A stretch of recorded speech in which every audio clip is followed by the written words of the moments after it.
Hey, good morning, Jay. A little chilly out here, but there's a lot happening in Washington D.C. for sure. Well, there's no doubt you're off to a booming start in that the House passed what is being called the trans sports bill.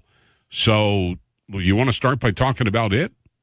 Yeah, it seems like it's kind of a no-brainer, quite honestly. You know, we want to protect our women and our girls that participate in sports, and we want to make sure that the competition and the playing field is level. It shouldn't, for me, I didn't think and would hope that our country didn't need a law, but apparently we do because we're not sure anymore who's who. So we passed that law. Now there was some opposition. We were hoping to get a little more help from our friends on the other side of the aisle, but a couple did come over. And so I don't know, an uncertain future in the Senate.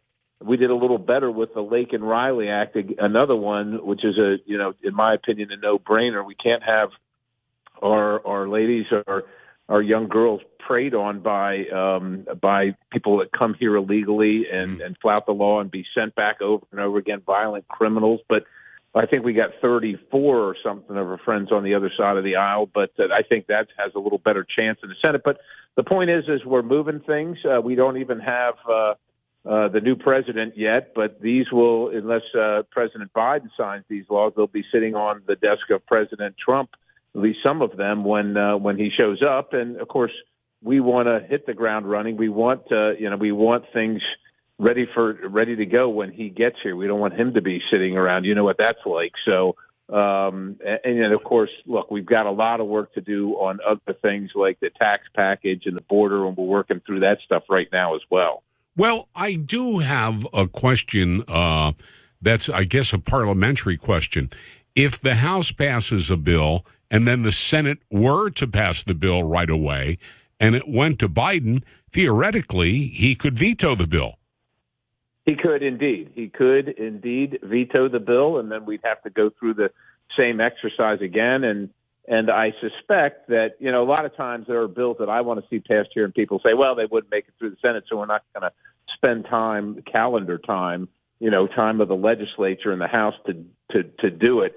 I don't know if the president would spend the time to veto it. I can imagine. I don't know, but whether you're Biden or Trump or whoever you are, the ending days of an administration seem to be very busy in a flurry of activity. So I think that, they're doing whatever they're doing over there. And look, a lot of it I disagree with. A lot of executive orders are currently happening, seizing a bunch of federal land and so on and so forth. And it seems that the Biden administration is focused on that right now as opposed to what a new Republican legislature is passing over here. I don't think they have a lot of interest. So what is next on the agenda for the House? What do you mentioned a couple of priorities, or what is the order of this? Well, that's troubling, RJ. We're trying to determine that right now. As you know, the president has said on occasion he wants one big, beautiful bill. And this is all in the context of this, RJ. In the Senate, it takes 60 members to pass. We have a Republican majority. We won't have 60 members. So we're looking at some way to get some things passed that don't take 60. The only way to do that is a thing called budget reconciliation, where we take a look at what we spent and what we thought we were going to spend, and we reconcile that like your checkbook. The deal with that is that it only takes 50. So 50 Republicans could do it, but there's only certain things that fit in budget reconciliation, not necessarily for policy, and it's about spending and taxing and revenue and that type of thing. So we're trying to figure out what we're going to do in reconciliation, and we only have a couple bites at that apple, and there's a time frame and so on and so forth, but we want to get the border done. We want to make sure that the tax cuts remain. All that's being discussed right now. I'm a fan and a proponent of two proposals, two reconciliation bites at the apple where we do this, but some people want to do it all in one. And my concern about doing it all in one is it's complicated. And number two, for me, I'm worried that the terminology I use in Washington is we're going to get rolled. So what's going to happen? They're going to put everything in this bill and there's going to be a lot of things that I really disagree with, that I think the American people will disagree with. More spending as usual, and they're going to attach the border to it and say, well, see here now, you have to vote for this because the border's in there. Right. I don't want them to do that.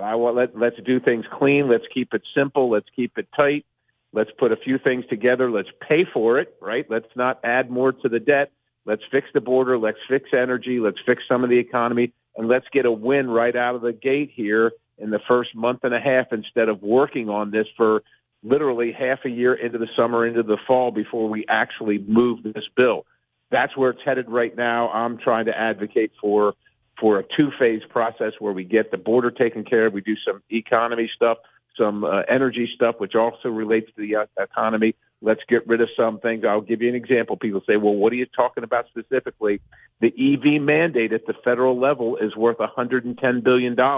Instead of spending $110 billion on telling Americans what kind of car they got to drive, let's spend that $110 billion enforcing our border, building the wall, and deporting criminals. That's what I'm talking about. So that's the deal I want to see us make, and be happy to vote for that, and that's what I'm hoping I get to vote for. Do you have an inkling as to how you think this will go?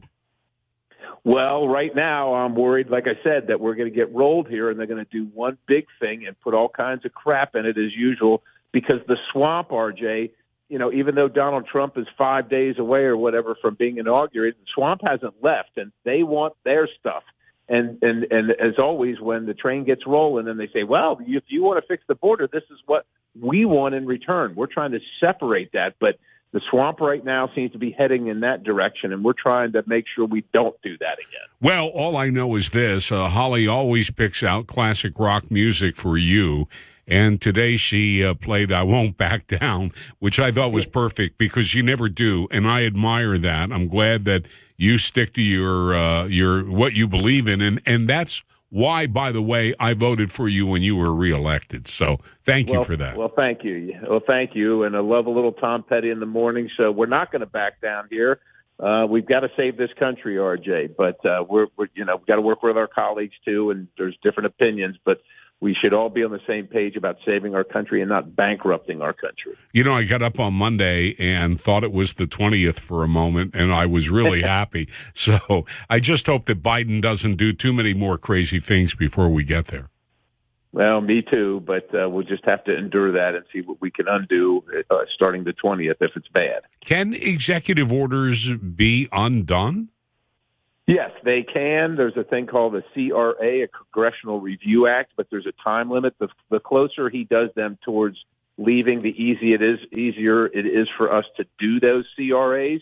Some of the ones that seem very difficult to undo, though, are these huge land grabs where they essentially preserve land for the federal government, which what that means is you can't mine on it, you can't drill on it, you can't ranch on it, and they're in the process of doing that over and over again because they want. I'm not a big fan of federal lands. I think that the people in the state should own this land, but they keep on doing what they call preserving this, the land under the guise of scenery or the ecology or what have you. Yeah. When literally they're just trying to hamper Americans from realizing our greatest potential energy-wise or whatever. And those seem very difficult to undo for some reason. There are those out there who believe that the government will try to take a lot of the land that burned in California to put it under the government's control, and the same in Maui. So they're out there saying that. Yep, we'll see what happens. You're exactly right, though. Yeah, absolutely. All right. Congressman Scott Perry, thank you. Be safe. God bless you. And think about you all the time. We'll talk to you soon. All right. We'll talk to you soon. God bless you. See ya.